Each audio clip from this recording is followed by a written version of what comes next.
62 years old, and apparently that's ancient enough to be left behind like a houseplant. That's what my daughter Rose decided, that I was better suited for watering the ferns and watching for mail than sitting on a beach in Maui with the rest of the family. She didn't say it cruelly, which was almost worse. She said it the way you tell a golden retriever he can't come to the restaurant, with a sad little smile, like it was for my own good. I didn't argue, I didn't beg, I didn't do what most men my age would do, which is sulk in the garage with a beer and call their buddy to complain. No, I smiled right back at her, and I started making plans. Welcome back to Dad's Sweet Revenge. Grab your snacks, get comfortable, and remember, every villain in these stories thought they were the smartest person in the room. They were not. Subscribe so you never miss a story. But let me back up, because this story doesn't start in a terminal or in a driveway with luggage and sunscreen.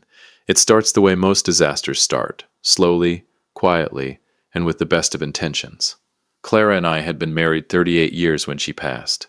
Pancreatic cancer. 14 months from diagnosis to the last morning I held her hand. She was the kind of woman who made rooms feel warmer just by walking into them. And when she left, the house on Sagebrush Lane in Las Vegas felt like a room with all the furniture removed. Same walls, same floors. Empty. I kept living there because I didn't know what else to do. I kept her cardigan on the hook by the back door.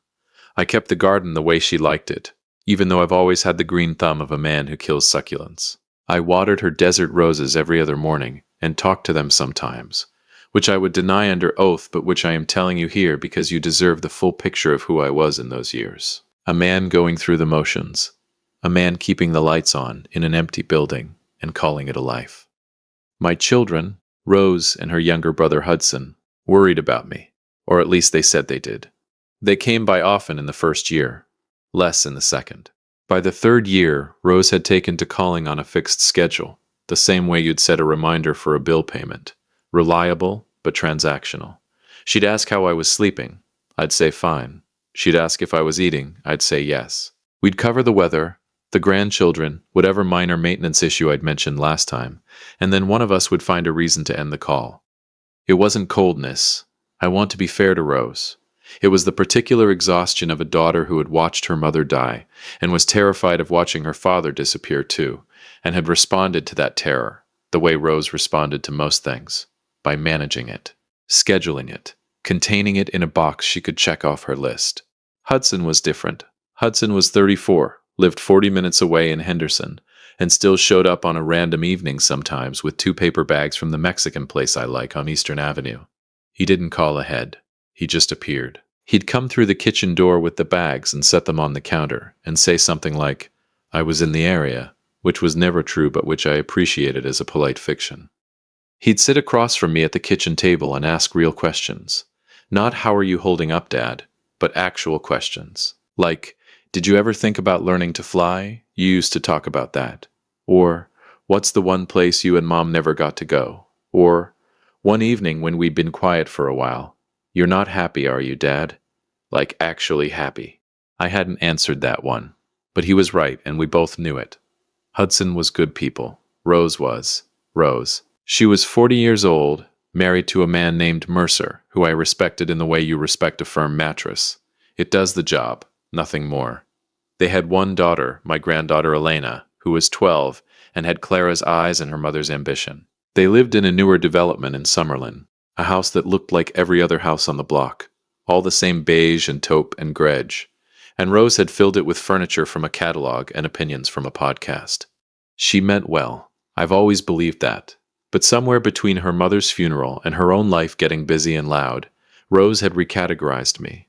I'd gone from dad to dependent, from person to project. She didn't notice she'd done it. That's the thing about people who mean well. They're usually the last to see the damage. It was Valerie who first said it out loud. Valerie was my neighbor across the street, 71, retired schoolteacher, sharp as a tack and twice as pointed. She'd been a fixture on Sagebrush Lane since before Clara and I moved in, and she had the observational powers of a woman who'd spent 30 years watching what happened when teenagers thought no one was looking. She also had absolutely no interest in softening any observation she made, which I had always admired about her, and occasionally found exhausting. "Your daughter looked right through you at the block party," she told me one afternoon, both of us sitting on my porch with glasses of iced tea. The desert heat was doing what it does in Las Vegas, pressing down on everything with total conviction. She's busy, I said. Valerie had a way of saying that carried an entire argument inside it. She looked at you the way people look at a piece of furniture they're figuring out where to donate. I didn't answer, because she wasn't wrong, and I knew it. You're not old, Jonathan, Valerie said, in a tone that was almost annoyed. You run every morning. You fixed my fence without being asked. You still have opinions about things and argue for them. That's not old. Tell that to Rose. I'm telling it to you, she said, because you're the one who started to believe it. I sat with that. The ice in my tea shifted. Somewhere down the street a sprinkler kicked on. She wasn't wrong about that either. The Hawaii trip was Rose's idea. It was supposed to be a family vacation. Rose, Mercer, Elena, and Hudson. 2 weeks in Maui, a resort near Kaanapali Beach, the kind of place that costs more per night than most people spend on groceries in a month. Mercer's company had apparently had a good year, which meant Mercer had a good year, which meant Rose had a very generous vacation budget, and an audience for her planning. They started talking about it around 8 months before departure. I heard about it from Hudson first.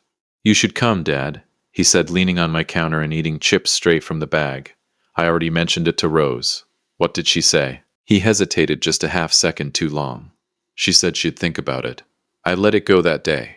But the weeks passed, and there was no invitation. There were updates, the resort they'd booked, the snorkeling excursion, Elena's excitement about the luau, but no invitation.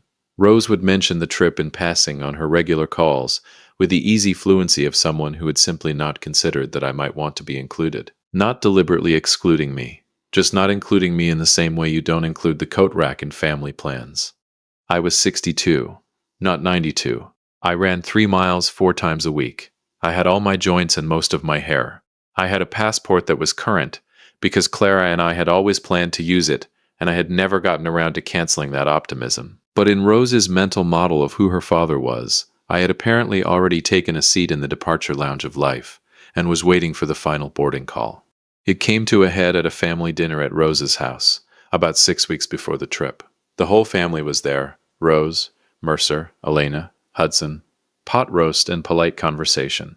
The kind of dinner where everyone is pleasant and no one says anything real. I had been patient for months. I waited until the plates were cleared, and Elena had drifted toward her phone in the other room. So I've been looking at flights, I said. The non-stop from Las Vegas to Maui runs about 5.5 hours. I was thinking I could book the same resort if there's still availability. Silence. Not long silence. Maybe 3 seconds. But the kind of 3 seconds that tells you everything. Rose set down her water glass. She had her mother's face, but not her mother's softness, and in that moment the difference was very clear. Dad, she said, I don't know if that's a good idea. Why not? She glanced at Mercer. Mercer studied his placemat with sudden great interest. It's a big trip. Long flights. The heat. There's a lot of walking involved. I don't want you to overdo it. Overdo it, I repeated. And honestly, she folded her hands on the table the way she did when she was about to say something she'd rehearsed. We were kind of hoping this would be a trip for just the core family, the kids. The kids. Hudson was 34 years old, but sure. You should stay home, she continued, and her voice was gentle in the way that made it worse. Take care of the house. You know how things can go wrong when a place is empty for 2 weeks. Last year the neighbors came back from their trip, and the water heater had leaked into the... I understand, I said. Dad. I said I understand, Rose. My voice was calm. Steady. I was not going to have a scene at this table. I was not going to give her the satisfaction of watching me be hurt, or the guilt relief of watching me fold gracefully. I simply looked at her once, long enough for her to know that I had heard every word, and would not be forgetting them. And then I asked Elena about school, and the conversation moved on. Hudson was looking at me from across the table with an expression I recognized. Part guilt, part helplessness, part apology. He opened his mouth once, then closed it. He didn't argue, I didn't expect him to. He was going on the trip, and family peace has its price. I drove home alone that night. I sat in my driveway for a few quiet moments with the engine off. Looked at the house. 3 bedrooms, 2-car garage, the garden that I kept alive in Clara's memory, the crack in the front walkway I'd been meaning to fix for 2 years. The porch light was on, because I'd left it on. The way I always did. a habit from 38 years of leaving a light on for whoever was still out. The house that I was apparently good enough to guard, but not good enough to leave. I stayed out there as the engine cooled, long enough for the streetlights to feel like company, long enough to do some very honest thinking about where I was, and where I wanted to be, and what the difference between those two places actually cost. And that's when the idea arrived, not with fanfare, not with a lightning bolt, the way the best ideas always come, quietly, in the dark, with the faint smell of possibility. What if I didn't just stay home? What if I used the time to make a move I'd been too comfortable to make? I went inside. I didn't go to bed. I sat at the kitchen table with a yellow legal pad and a pen. The same table where Clara and I had made every major decision of our lives together. And I started writing. I didn't know it yet, but those 2 weeks were going to change everything. I called my real estate attorney the next morning. His name isn't important. What matters is that he was thorough, fast, and had helped me handle Clara's estate 3 years earlier without charging me for a single unnecessary hour. I trusted him. I told him I was thinking about selling the Sagebrush Lane property, and he didn't blink. Just started talking numbers. Market's strong right now, he told me. That neighborhood, your square footage, the lot size, you're looking at somewhere between $850 and $910, depending on condition. $850,000. Minimum. Clara and I had bought that house in 1998 for $187,000. I let that math sit for a moment. 26 years of life in those walls, and the number had grown like a quiet promise. I'd never thought about it as a number before. It had always just been home. But now I was thinking about it differently. What if I needed to close fast? I asked. How fast? 2 weeks. A pause. That's tight but not impossible. Cash buyer could do it. There are a few investors active in that zip code right now who'd jump at a clean title, completely waiving the typical review and inspection contingencies. You'd be leaving a little money on the table compared to a full market listing, but not much. Find me one, I said. Then I called my financial advisor. He'd been working with me for over a decade, since before Clara got sick, since I first started to understand what it meant to build something intentional with your money, rather than just accumulating and hoping for the best. I told him I was liquidating the house and needed to move fast on a purchase. What are you buying? He asked. I told him. There was a longer pause this time, the kind of pause that meant he was genuinely recalibrating. Then, Jonathan, are you serious? I've never been more serious in my life. Okay, he said slowly. Let me pull up your full picture. Because if you're doing this in 2 weeks with a simultaneous close, we need every number clean before we move. Pre-approval isn't the right frame for a cash deal. We need to confirm your liquid and near-liquid positions.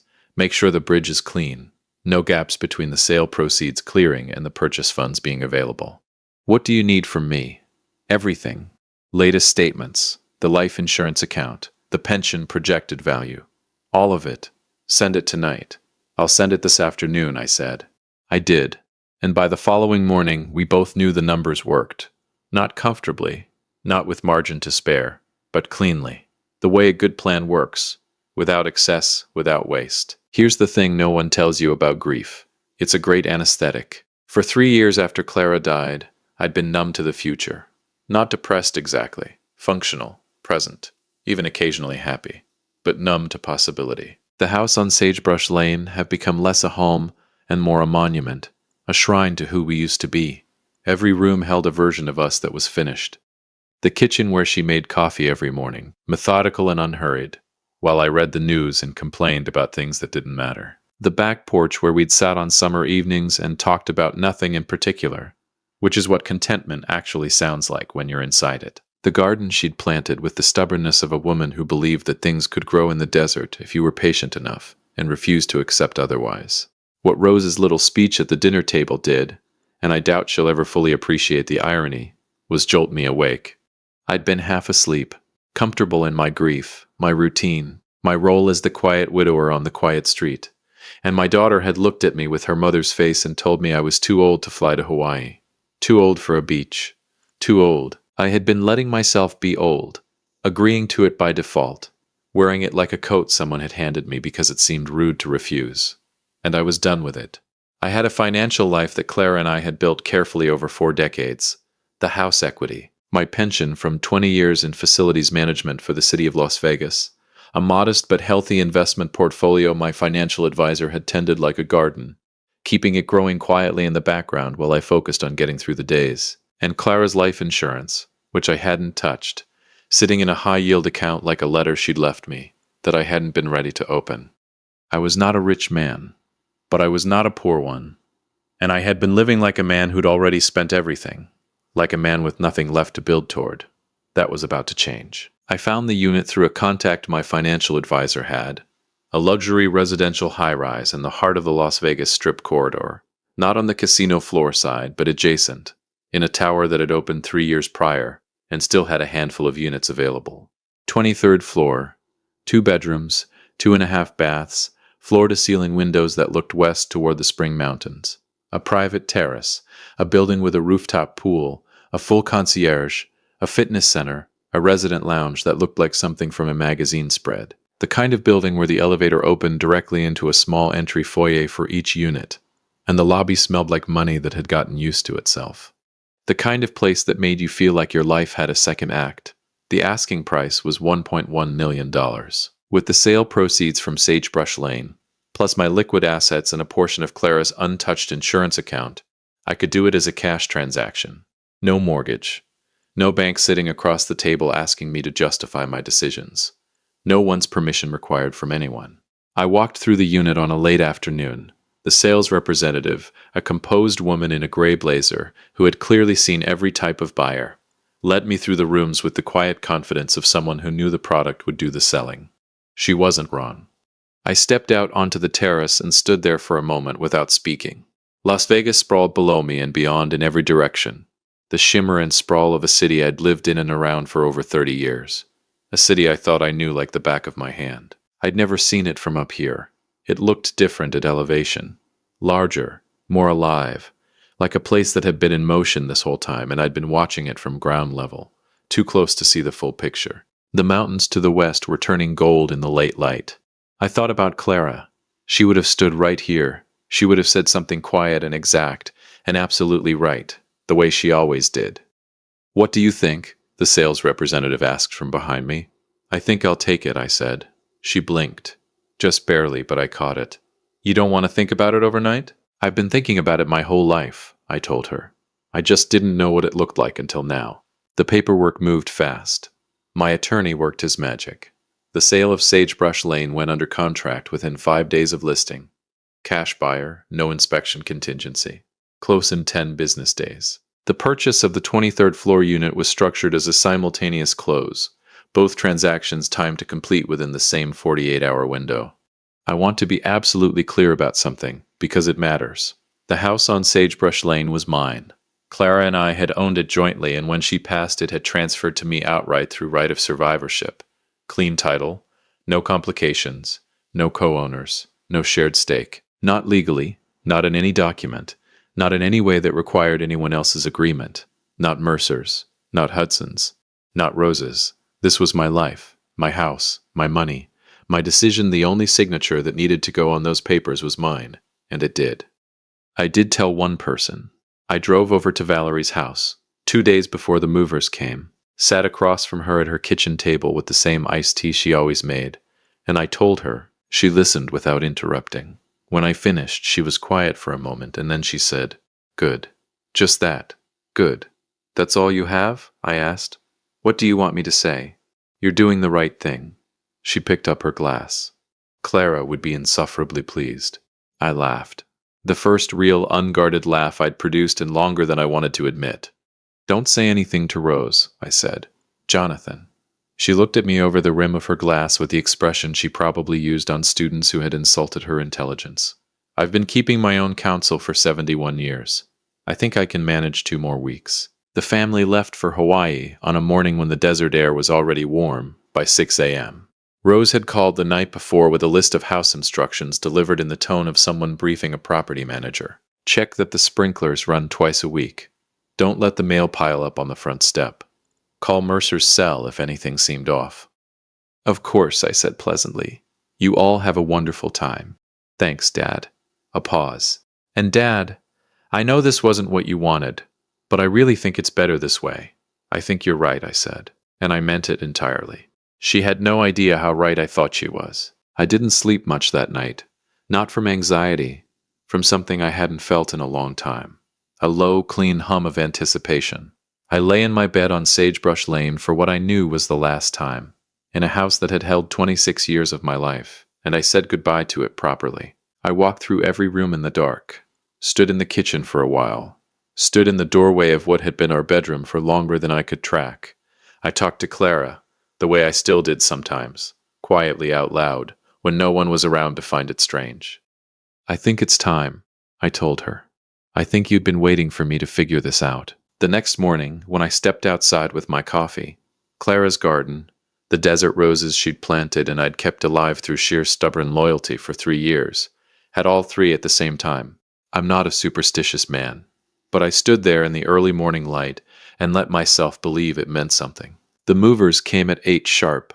I'd been packing for a week in careful secrecy, boxing up what I wanted to keep, donating the rest, labeling everything with the methodical precision of a man who has learned not to leave things unclear. I worked each evening after dark, room by room, unhurried. There wasn't as much as you'd think. Clara and I had always lived lean, quality over quantity, space over clutter. We'd cleared out more than we'd kept over the years, which turned out to be a kind of gift I was only now fully appreciating. Clara's things came with me.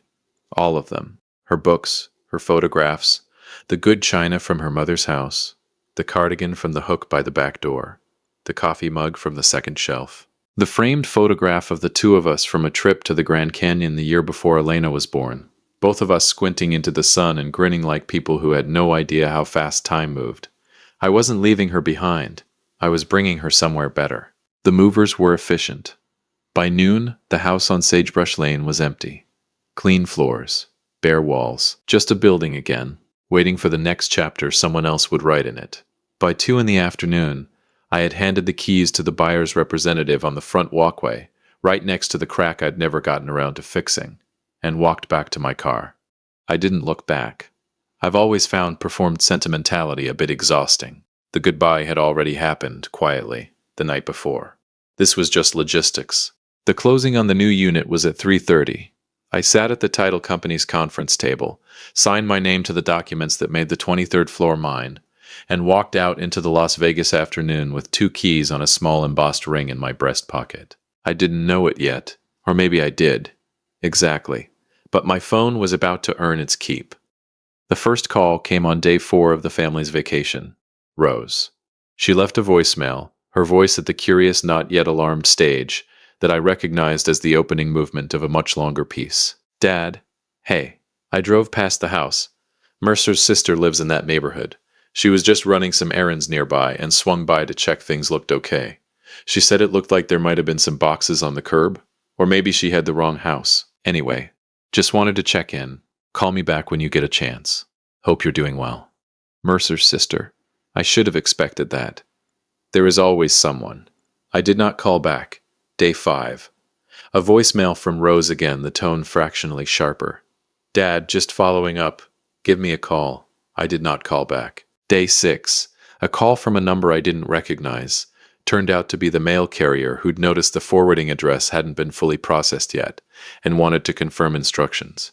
Small bureaucratic turbulence. I sorted it out in 4 minutes and felt calm about the whole thing. Day 8. Hudson called. "Dad." His voice was careful in a way that told me Valerie had finally judiciously said something. "Hudson, how's Hawaii?" "Beautiful. Really beautiful." "Dad," Valerie called me. "Did she?" "She said the house looks dark. Said a moving truck came. Said there's a real estate lockbox on the front door." I was sitting on my terrace when I answered, watching the late sun work on the spring mountains, all that rock going from tan to copper to something that didn't have a name. "Dad." A pause. "What did you do?" "I upgraded," I said. The silence that followed was long enough that I wondered if the call had dropped. Then, very quietly, "Oh my God." Language. "Dad," and I could hear it happening through the phone, the grin, fighting its way through the shock. "Did you actually? I'll explain everything when you're back. Enjoy Hawaii, Hudson. You've earned it." I hung up before he could ask more questions, and I sat back in my chair with my coffee and watched the mountains go dark in their own time. I knew he wouldn't tell Rose. Hudson had his mother's instinct for when a story needed to arrive the way it was meant to. Complete, in person, with nowhere to hide from the full weight of it. Some lessons land harder when they arrive in person. They flew home, and the calls started landing in a way that reminded me of the summer we'd had a brief hailstorm in the neighborhood.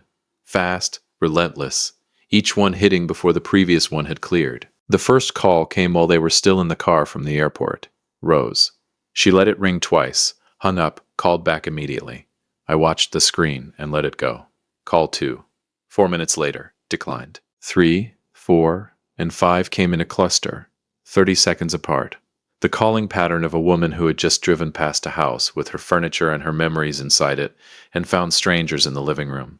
I let them go. Not out of cruelty. Out of the understanding that some realizations need to be fully formed before the conversation can be worth having. I was not going to talk her through the shock in real time. She needed to arrive at the full picture on her own. By call 14, Hudson's number started showing up in the rotation. The two of them were coordinating, which I had expected. I picked up Hudson's third attempt. She is absolutely losing her mind, he said, and his voice was the complicated mixture of a man who was genuinely concerned and also underneath that deeply impressed. Dad, where are you? Home, I said. That's okay. Where is home? 23rd floor. Come visit sometime. Dad, a breath. You actually bought a condo. I bought a very nice condo. In Vegas. Hudson, where else would I buy a condo? He laughed then. Sudden and real, the laugh of a man who had given up trying to be composed about the situation. Dad, I cannot believe you. She's standing on the lawn right now. She looks like she's seen a ghost. She's seen an absence, I said. Different thing. Are you making a philosophical point right now? I'm stating a fact. Tell her to call me when she's ready to have a genuine conversation. Not a reaction. A conversation. A pause. When will that be? When she understands that too old to fly to Hawaii is not something you say to a man who still has a great deal of living left to do. Hudson was quiet for a moment. When he spoke again, his voice had dropped. I'm sorry, Dad. I should have pushed harder for you to come. You've got nothing to apologize for, I told him, and I meant it without reservation. Hudson had done nothing wrong. He'd tried. He was 20 years from understanding the full weight of what age means to the people who are assigned it by someone else, and that was not a crime. Go take care of your sister. She doesn't want to be taken care of. She wants to... I know what she wants, I said. Let her want it for a while. I hung up and made myself a second cup of coffee and stood on the terrace and watched the city below me do what Las Vegas does in the early evening. Light itself up, like it has a point to make. By the time Rose reached me, call 31, which I know because I'd been keeping a quiet count, her voice had moved through the first fury and into the territory beyond it, still tight. Still controlled. But underneath the control there was something I hadn't heard from her in years. Something real. Dad, one word, and it held everything. Rose, where are you? Home, I said. Don't. Just tell me where you are. I'm in my home. 2-bedroom unit, 23rd floor. Floor-to-ceiling windows looking west toward the Spring Mountains. Rooftop pool. Concierge downstairs. I can see the entire city from my kitchen. Silence.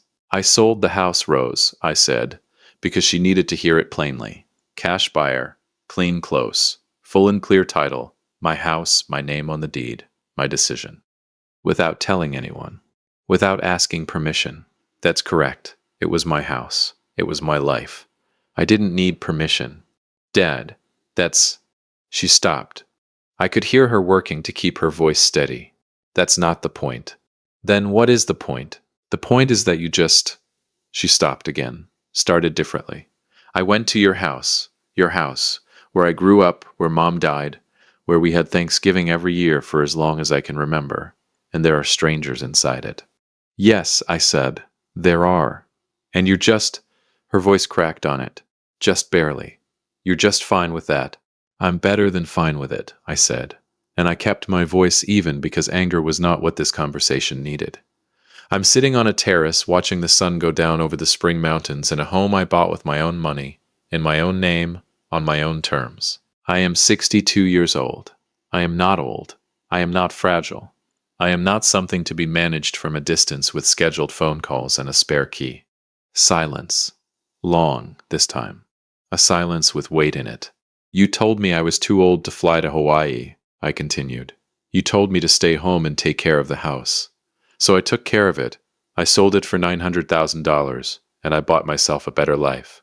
That's what I did with the 2 weeks you gave me. 9. The word cut off. 900, and then Rose Fletcher, my 40-year-old daughter, the composed and managing and always in control Rose, cried.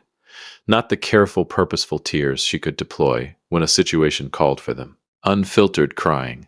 The sudden, unguarded kind that comes when something breaks through a wall you didn't know you'd built. Dad, she said, and her voice was small in a way I hadn't heard since she was a child. I just wanted to. You wanted to protect me, I said, softly, without cruelty but without softness either. I know that's where it came from, and I know it came from losing your mother and being scared and not knowing what to do with that fear. I understand all of that, Rose. I do. She didn't say anything, but you can't protect someone by making them smaller, I said. You can't love someone by erasing them. And that's what you were doing, not because you meant to, but that's what it was. A long pause, the kind where someone is choosing between their defenses and their honesty. I'm going to let you get settled at home, I said. When you're ready to come see where I live, come. The door is open. I mean that. And if I'm not ready, then the door will still be open, I said. I'm not going anywhere, but I'm also not going backwards, so you'll have to come forward to find me. I hung up, gently, without drama. 43 missed calls, total. I put the phone down on the terrace table and sat with the stillness for a while. All those lights coming on, one by one, a million small decisions about where to be and what to do next. It struck me that this was the most alive I'd felt in 3 years. Not happy exactly, or not just happy. Awake. Myself again. The version of Jonathan Fletcher that Clara had married and raised children with, and built a life beside. The one who had opinions and plans, and didn't sit quietly in the corner waiting to be told where he fit. That man was back. He just needed the right occasion. Hudson came 2 days later. He stood in the doorway of my new unit, and turned in a slow circle, taking in the open layout, the city view from every window, the kitchen with its clean lines, the framed photograph of Clara on the shelf by the window, the 3 potted desert roses on the terrace catching the morning light. He shook his head slowly, then he looked at me. Dad, he said. Sit down, I told him. I'll make coffee. He sat at the kitchen island and watched me work the espresso machine I'd bought for the new place. An indulgence Clara had always wanted, and I'd always deferred in the mildly ridiculous way I'd deferred a lot of things, as though there was always more time to get around to them. The machine produced 2 excellent cups, and Hudson wrapped both hands around his the same way his mother always had. A gesture so familiar it caught me off guard for a moment. Some things pass without anyone trying. You planned this from the beginning, he said. Not a question. From the night of that family dinner, I confirmed. That's why you didn't argue when Rose said what she said. You just went quiet. Arguing is for people who don't have a better move. He almost smiled. She's really shaken up, Dad. Good, I said. He looked up. Good? Your sister has spent 3 years looking at me and seeing a man who's already halfway gone. Someone to be handled. I'm not that man. I was never that man. She needed to be shaken out of that picture of me, and I didn't know any other way to do it that would actually stick. You could have just bought the condo and kept the house. I could have, I agreed, but that would have been comfortable. And comfortable was the whole problem. I paused. Your mother didn't build a life by staying comfortable. I should have remembered that sooner. Hudson was quiet for a moment. He looked out at the mountains. She'll come around, he said. Maybe, I said. And maybe she won't. I've genuinely made my peace with both outcomes. I'm not doing this to punish her, Hudson. I'm doing this because it was time. The punishment is incidental. He laughed at that, a quick, reluctant laugh. Only you would say that. I'm 62, not dead. I've got a lot of living left, and I intend to do it properly. I let a beat pass, starting with Hawaii. He set his cup down. What? I booked a flight. Solo trip.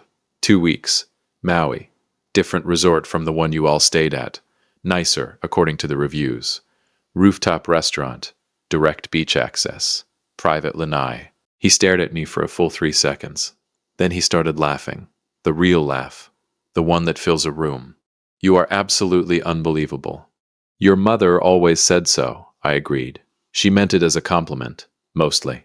Rose came 3 weeks after her return from Hawaii. She didn't call ahead, which I respected more than I would have respected a scheduled visit. She rang from the lobby and the concierge called up, and when I said to send her, I put the kettle on and straightened nothing, because I wanted her to see the place as it actually was. No performance, no staging, just the life I had built in the space she'd handed me. She walked through the door and stood in the entryway and looked at all of it. The light, the mountains in the windows, the framed photograph of Clara, the desert roses on the terrace, all three blooming, the espresso machine on the counter, the bookshelves I'd had built along the east wall, Clara's books arranged on the upper shelves and mine below.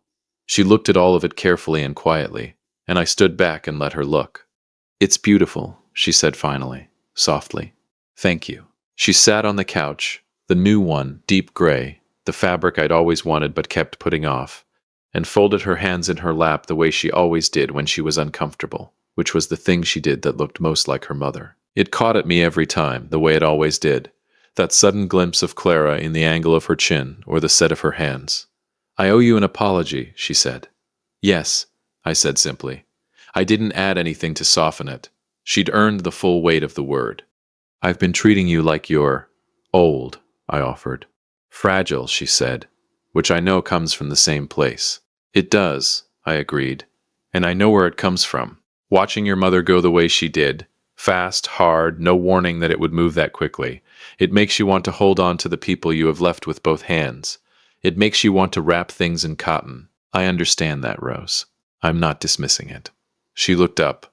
"But there's a difference between love and erasure," I said. "You can be scared of losing someone and still leave room for them to be alive. Those two things are not in conflict. You just have to choose to hold both."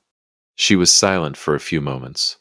Her jaw worked slightly the way it did when she was processing something she hadn't expected. "I was afraid," she said, "of you overdoing it, of seeing you look, I don't know, old, tired, of Elena seeing her grandfather that way." She paused.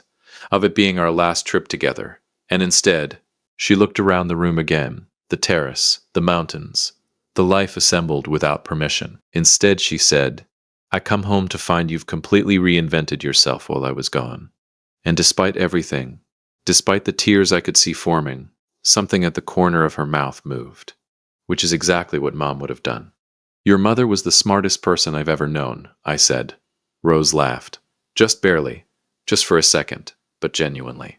She really was. We sat in the stillness for a while, the particular quiet of two people who share a grief and are finally honestly sitting in the same room with it, instead of on opposite sides of a managed conversation. "I'm not forgiving you yet," I said. "I want to be honest about that."